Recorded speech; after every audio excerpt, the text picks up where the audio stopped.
I'm actually boiling hot. It's too warm for this. So the other day I watched Obsession for the first time. I know it's been a long time coming. I should have seen it a lot earlier, but I finally got around to it. And oh my God, Curry Barker, what a fucking film it is. It's great. It's honestly one of the best horror films I've seen in a long, long time. I like a good horror film. It's a nice watch. I never get too overwhelmed with it. But Obsession, I was not ready for that shit. It's just, Christ. That film had me on the edge of my seat from the first minute. It was weird. I have no idea how I felt like that. But I did, so props to you, Curry Barker. Good job. You made a decent film. I could honestly go on and on about Obsession, and I'll get to that in a minute, but I want to talk about the ending first. By the way, there will be spoilers in this video if you are not already aware, so if you haven't seen Obsession, I definitely recommend you go see it, and then come back to this video.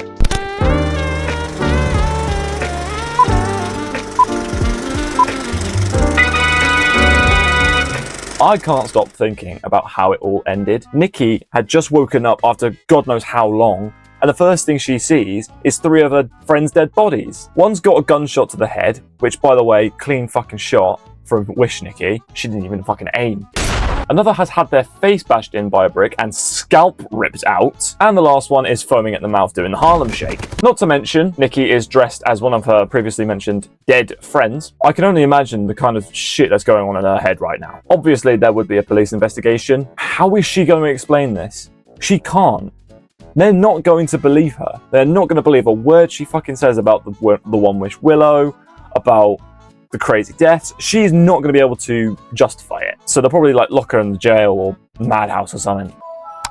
Now let's talk about the film in general. Throughout the film, we see little moments where Nikki jumps in and out of consciousness. This is the film's way of saying that Nikki is rejecting the spell that Bear made. And that rejection is clearly an indication that Nikki does not like Bear in that way. Speaking of Bear, let's list some of the things that he did to Nikki, shall we? He decided who she loved against her will. He chose to ignore the obvious signs that something was wrong. He found out she lied about her father's cancer and proceeded to...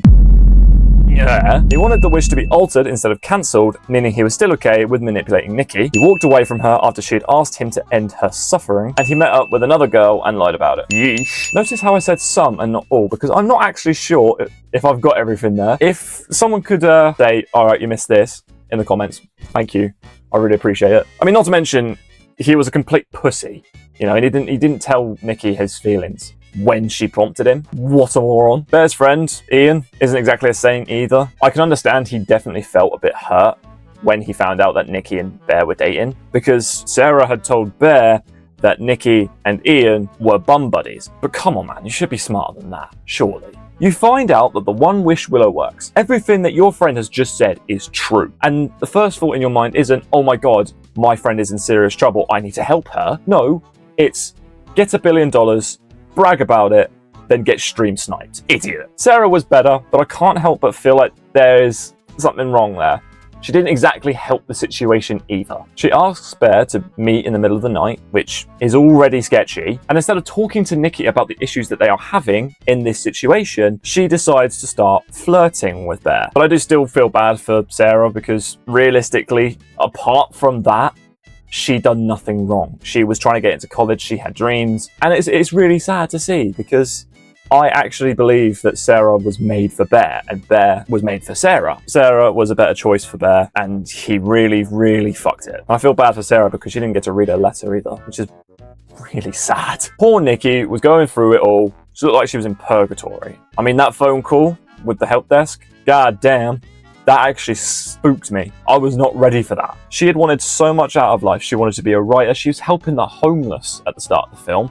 How sweet is that? And yet her life gets ruined by someone else's selfishness. I also want to point out the music in this film, because it's actually quite interesting. In the scene where Bear takes his Tic Tacs, you can hear that overture.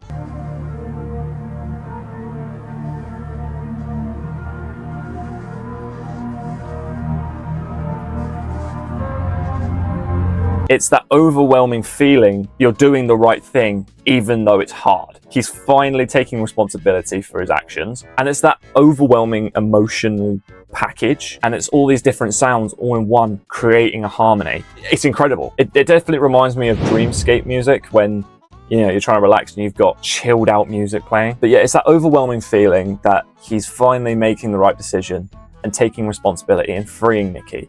Probably the only good thing Bear ever did, to be fair. Also, I love the use of Current Joy's music as well. First of all, what a pull from Corey Barker. I like their songs. This also has a deeper meaning to it as well. In the scene where Bear and Nikki kiss for the first time, the song Televisions is used. That song acts as a nostalgic, emotionally raw track that explores the painful gap between an idealized relationship and the messy reality of a heartbreak. When you link it to the context of Obsession, Bear has liked this girl for a really long time. He really doesn't want to ruin the friendship, but he can't ignore his feelings. We've all been there. And he tries to weigh up an idealized relationship, which he has already made up in his head, and like the soul-crushing reality of heartbreak. The other song that's used is Kids, in the scene where Sarah and Bear are in the car together, right before she gets up close and personal with a fucking brick.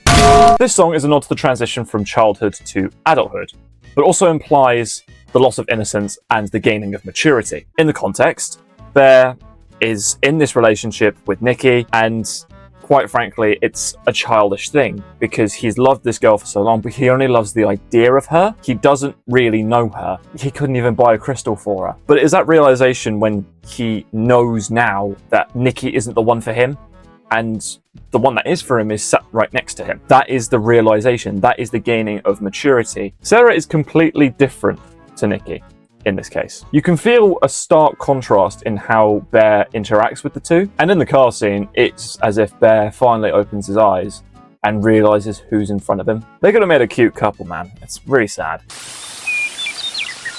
What a film this is. Huge respect to the entire cast and crew that made Obsession possible. You guys did a fucking great job. Especially Indy Navarrete, I want to point out. That was the actress that played Nikki. Her range knows no bounds, I swear to God. Every twisted, heartfelt performance that she made in each scene was incredible. She could go from batshit crazy 1 minute and then completely fine the next. And it's like that. It's so seamless as well. I mean, maybe I'm jealous of her acting skills. I could never be like that. But it's the vocal range as well. She can talk quietly. She can gradually build it up. She can shout and it's like, boom, like that. It's crazy. In the restaurant scene, Bear confronts Nikki about her dad having cancer. She starts off quietly. She starts saying no, and then it gradually gets bigger. And then she stands up and then shouts. I genuinely had a feeling of discomfort whenever I watched Wish Nikki because I did not know what was going to happen next, and that is partly due to Indy Navarrete's performance. So, fair play to you. Well played. I'm sure a lot of us have been in a similar situation to Bear, in the context that where we love someone and they don't feel the same way. It is a soul-crushing feeling.